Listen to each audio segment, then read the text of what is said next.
lot of times a leader from an organization will call me up and say, Sam, I need help with change in my organization. Our team doesn't handle change very well.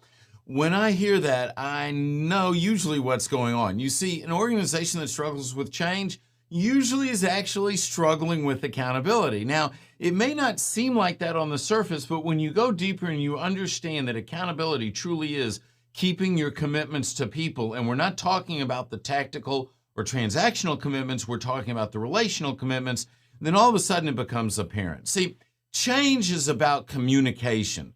Change is about transparency.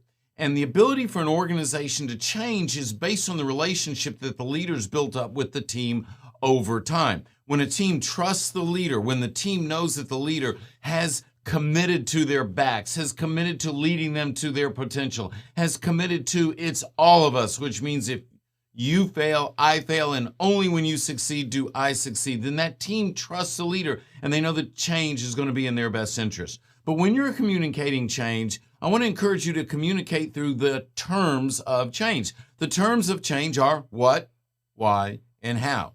What are we changing? Why are we changing it? And how are we changing?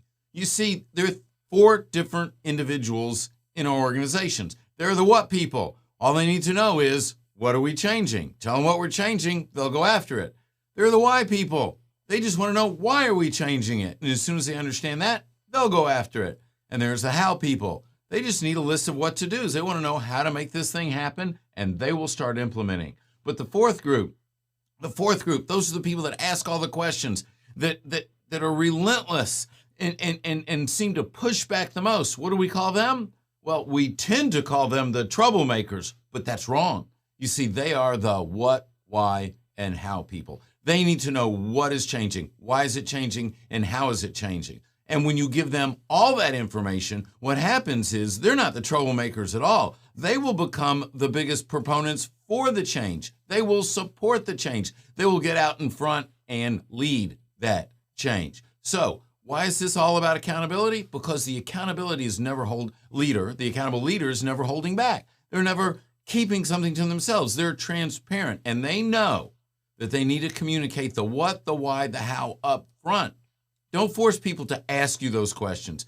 Don't force them to wonder if there's more information that you're not delivering. When you proactively provide, what are we changing? Why are we changing? How are we changing? You're communicating through the terms of change, and you will effectively lead change in your organization.